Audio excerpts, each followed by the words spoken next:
In 1902, while on a military mission in Central Africa, a German army captain named von Beringe shot and killed two mysterious creatures.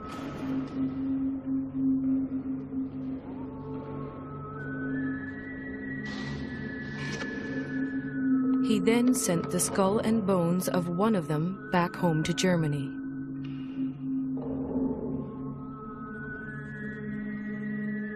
That creature has been luring people back to Central Africa ever since.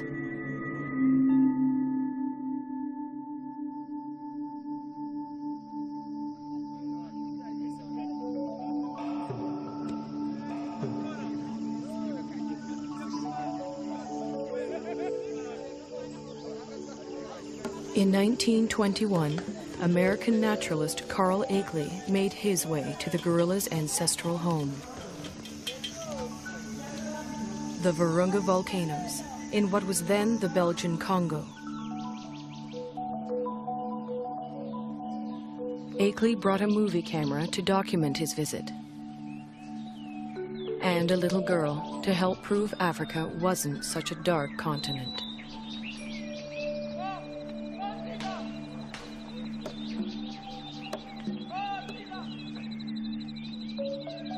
But there was much more to Akeley's expedition.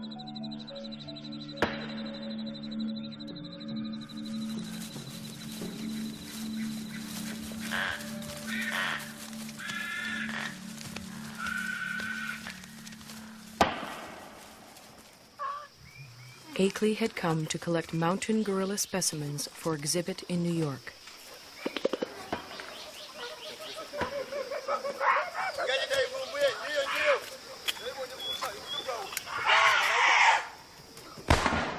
But each time the men stared into the eyes of a dead mountain gorilla, they saw a man-like creature staring back at them.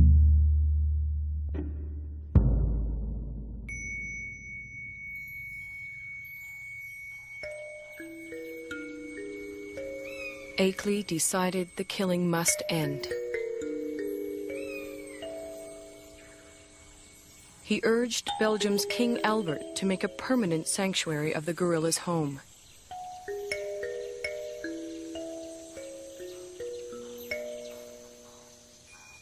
Today, in the cold, rainy, high ground of Rwanda, Uganda, and Zaire, the gorillas live on much as they have for thousands of years.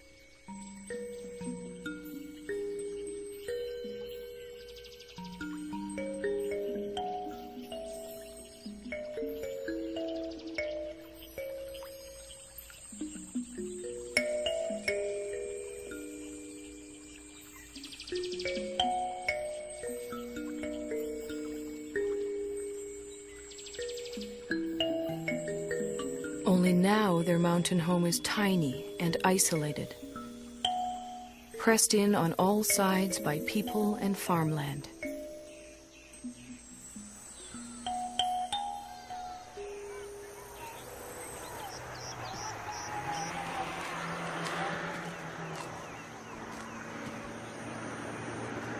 More and more, the mountain gorilla's future lies in human hands.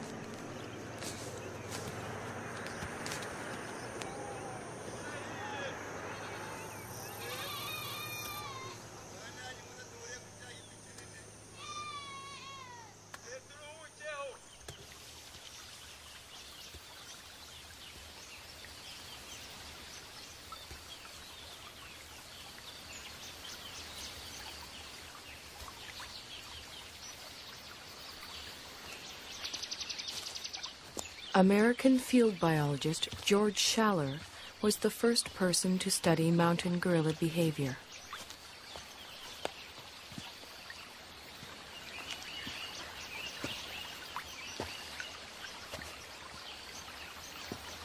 He and his wife Kay spent a year in the forest in 1959.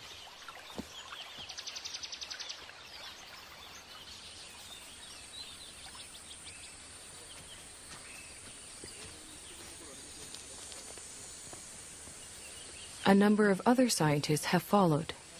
Among them, current director of the Karasoke Research Center, Diane Doran. Hi. Hi. You made it. Good to see you. Hi. Hi, nice to see you. You made it just in time. The patrol's going out, and I was going out to see gorillas in Bwindi. Would you like to come along? Wonderful. Great. Okay. Tugende. Tugende Gwiza.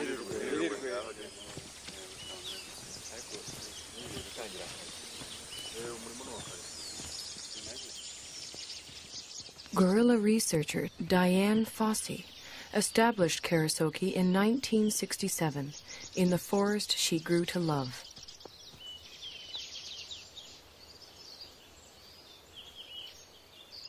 For Schaller, too, the forest became an enchanted place.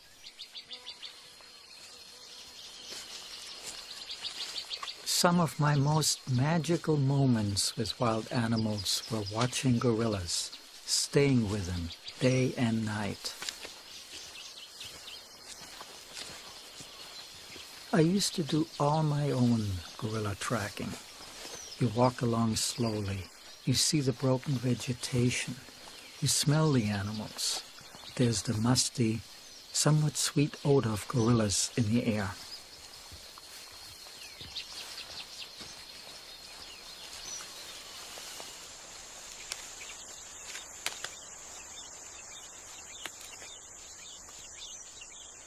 When you follow them hour after hour, you adapt to their rhythm of doing things.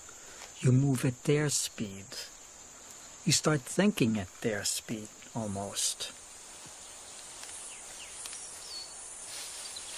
And that is a lovely feeling for a biologist, to seemingly enter into the lives of the animals without disturbing them.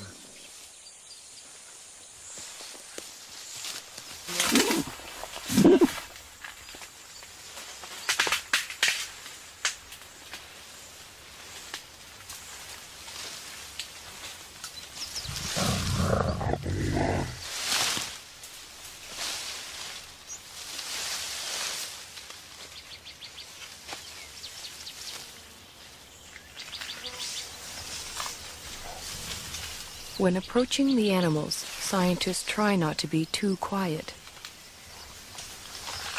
Mountain gorillas like to know when people are near.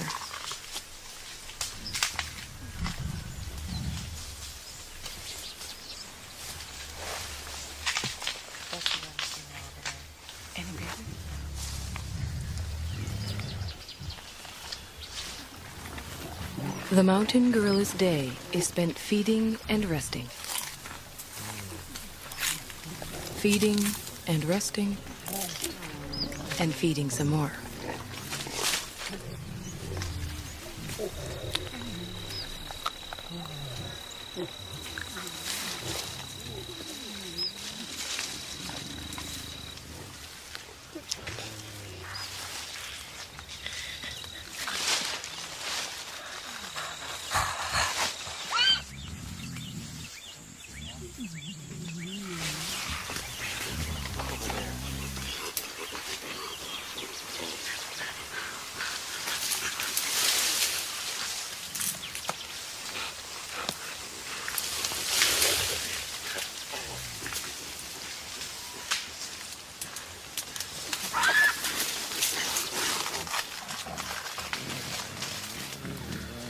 There are only a few hundred mountain gorillas left in the world. Most live as part of a family. The father and protector of this family is the male silverback, Umagumi. He acts as a magnet for the group. The females gather around him. Their infants and offspring gather around them.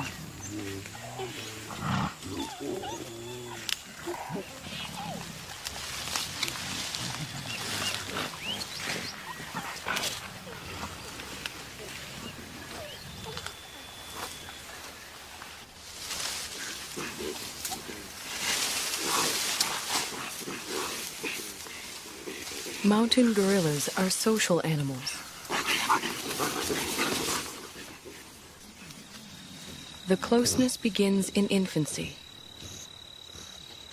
Rarely, if ever, does a mountain gorilla mother let her baby out of her sight.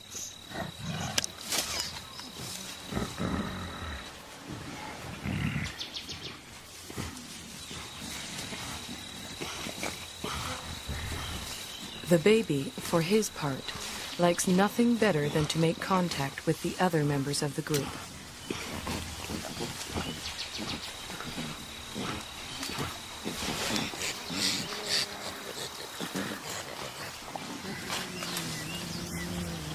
Even when they spread out to begin their daily search for food, the gorillas continue to communicate with one another.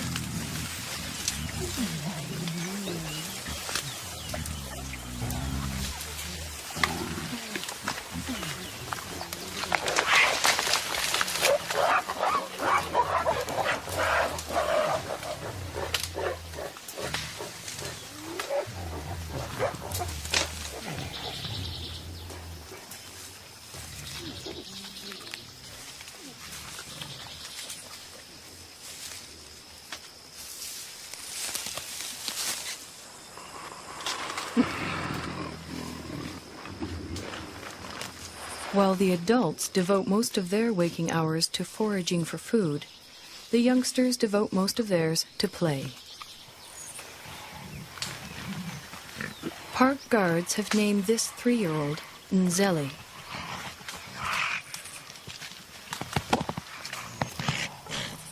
They call his friend Imvura.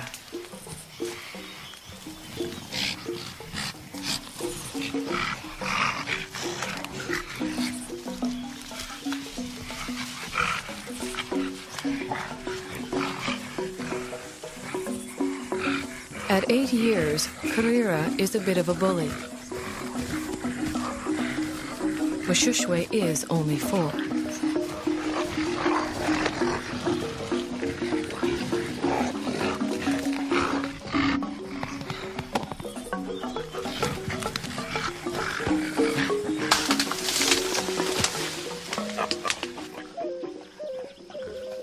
The games they play help the youngsters determine their status in the group.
Childhood can last anywhere from 8 to 12 years, but the gorillas' need to maintain their status never seems to end. Any opportunity to reinforce the hierarchy is seized upon.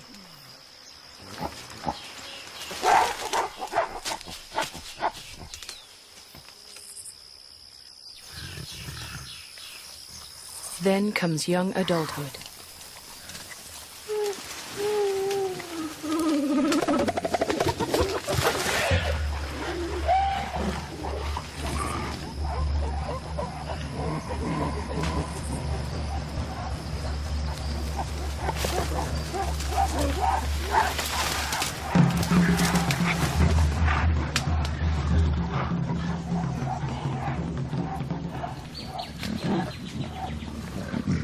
At 13, Intwari has the beginnings of a silverback and his first real sense of the power that comes along with it.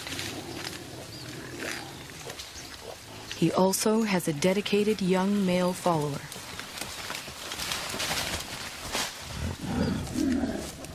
But what Intwari really wants is the attention and allegiance of the females in the group.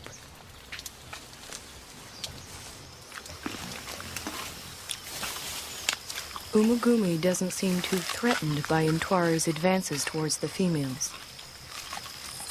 Well over 400 pounds, the dominant male silverback could easily discipline the younger one, or throw him out of the group altogether.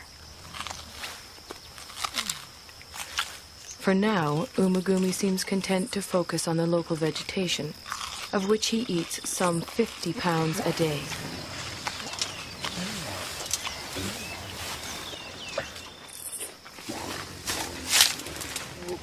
Mountain gorillas are mainly vegetarian, with a few ants and grubs thrown in for good measure.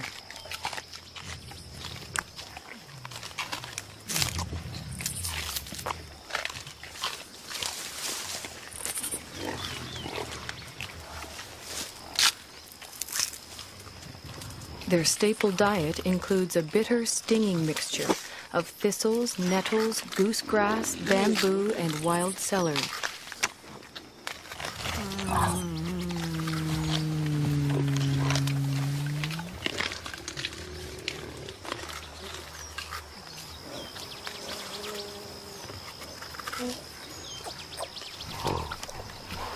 Although he has already begun to experiment with the food his mother likes to eat, Abumwe will continue to rely on her milk until he's 3 years old.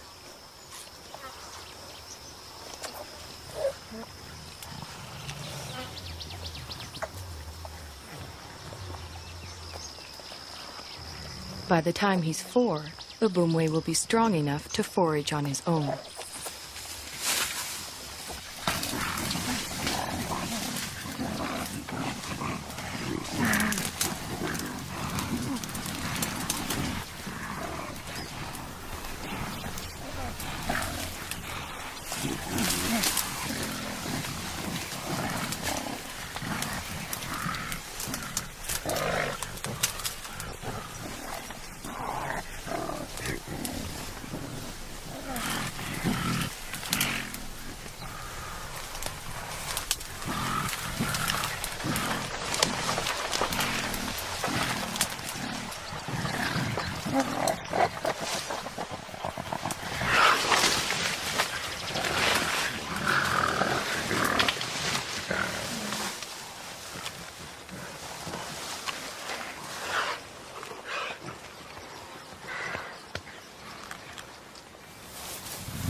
Mountain gorillas are generally well adapted to the world in which they live.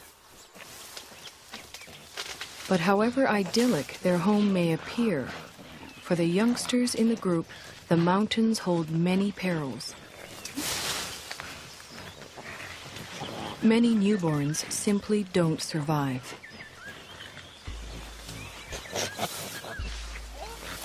Mbele gave birth 2 days ago. It will be several months before she can even let go of her baby, much less let him out of her sight.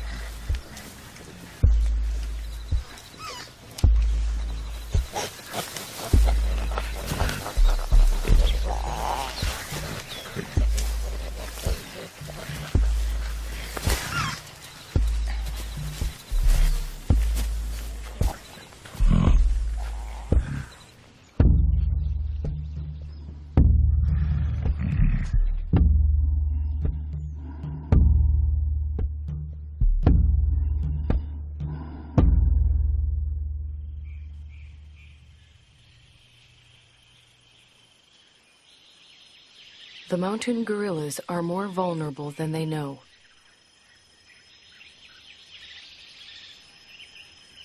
Their ancestral home is much smaller than it once was.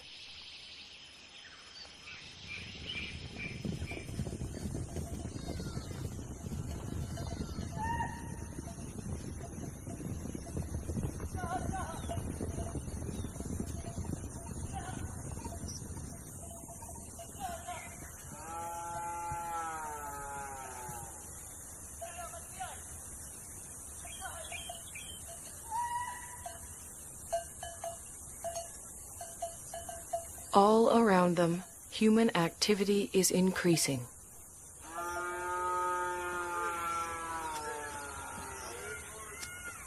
Yet the mountain gorillas continue to live and move in ways familiar to them for generations.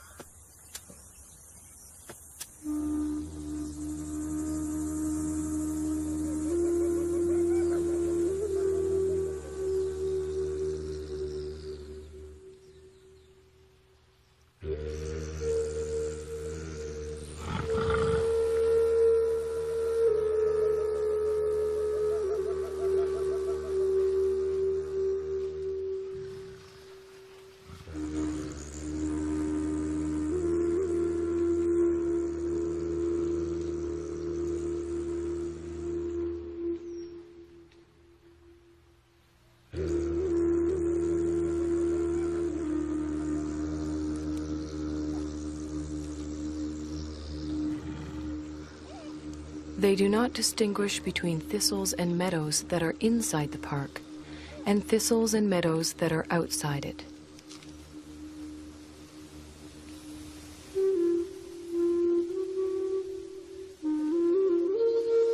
They simply go where their never-ending search for food takes them. Only now they find others there.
Both the mountain gorillas and their forest sanctuary now receive official protection.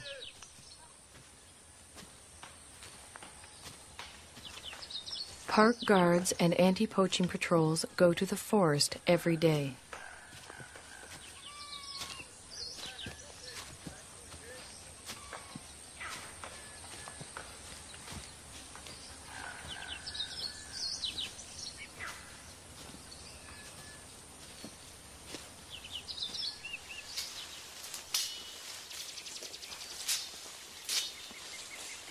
To protect the gorillas and all the other wildlife, the patrols search for and destroy snares that local hunters have set for game.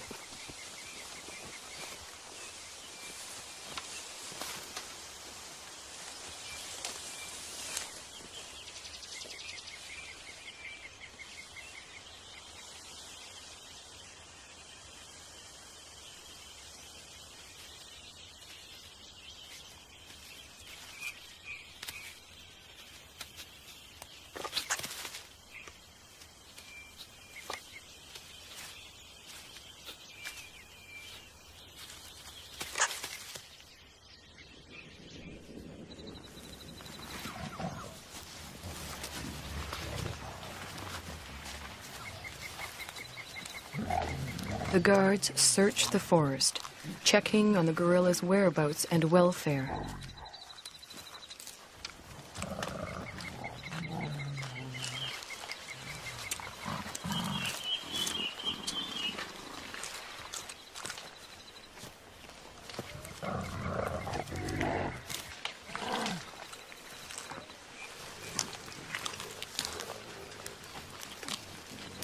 The same guards who name the mountain gorillas at birth follow their progress for years, watching as the gorillas grow to maturity.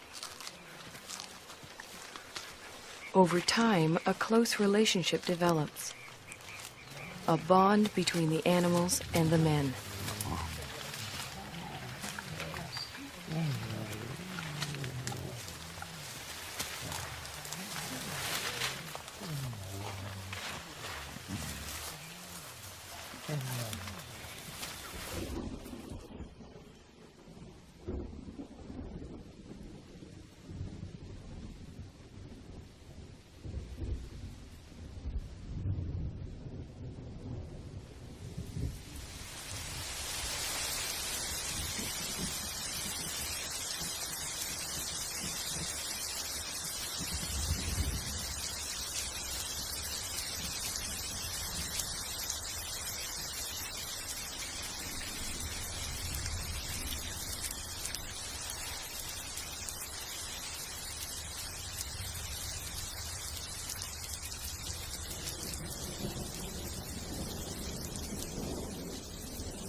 Almost every day it rains. The mountain gorillas don't seem to like it. They don't seem to know what to do about it either, other than simply wait it out.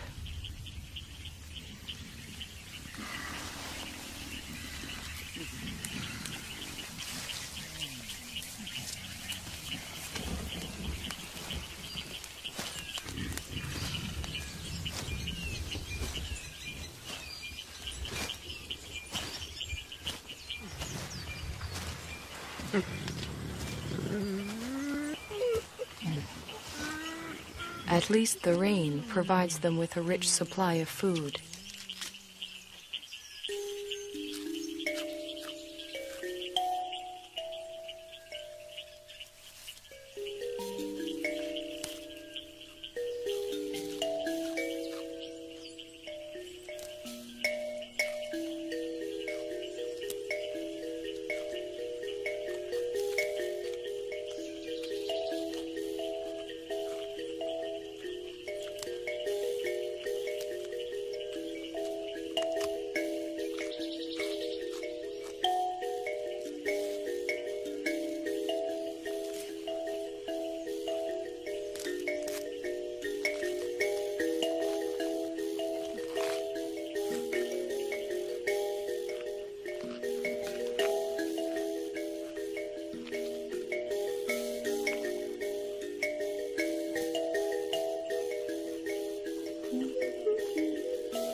After feeding, the family gathers around the silverback, Umagumi.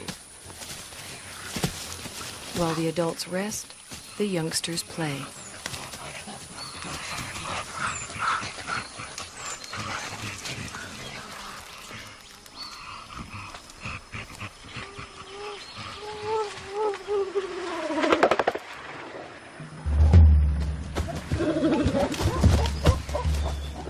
For the group's leading young adult male, it's become much more than play.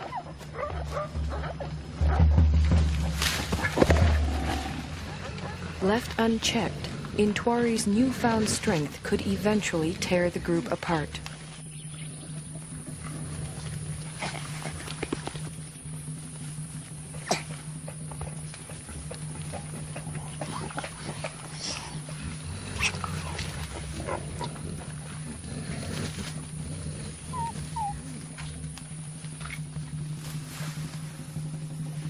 The threat Intwari represents puts females such as Poppy on edge.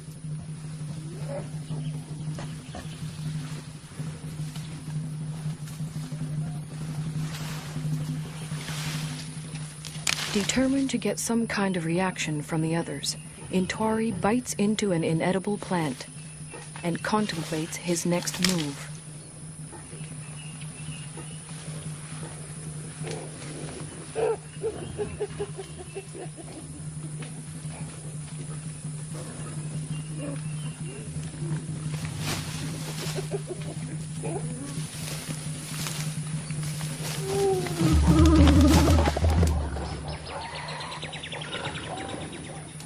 This time, even Umagumi seems uneasy.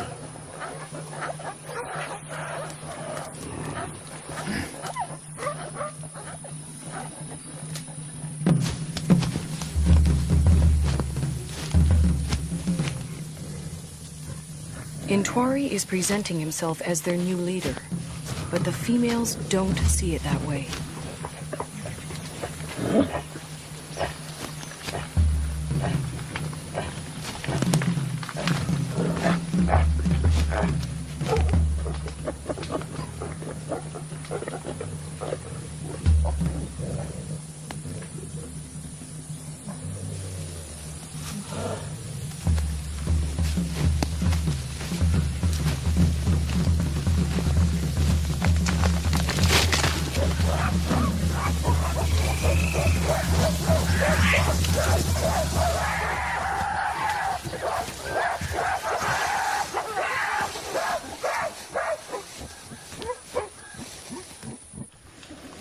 Having forced Intwari out, the group moves on.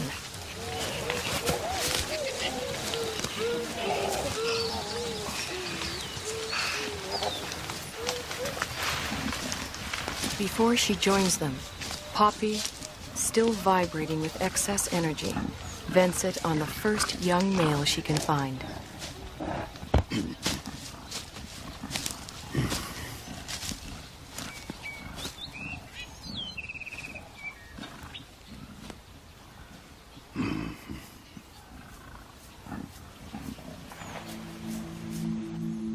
To be pushed out for good seems harsh, but what Intwari really needs now is time and space to mature, to the point where he too can have a family of his own.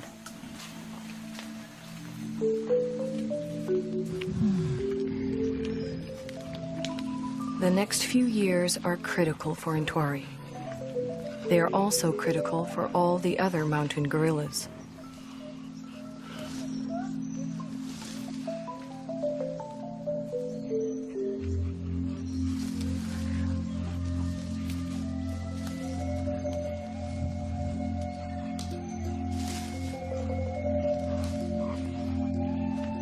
Whether the outside world will allow Intwari and the others the time and space they need is an open question.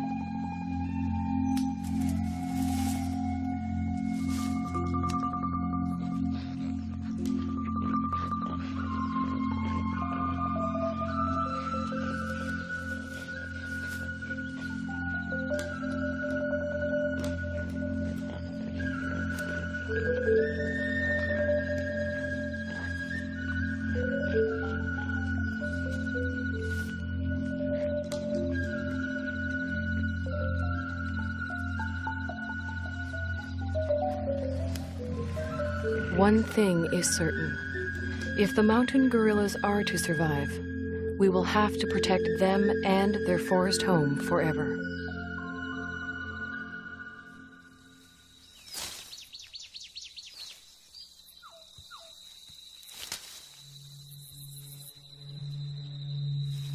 If we ever turn our backs, they'll be gone.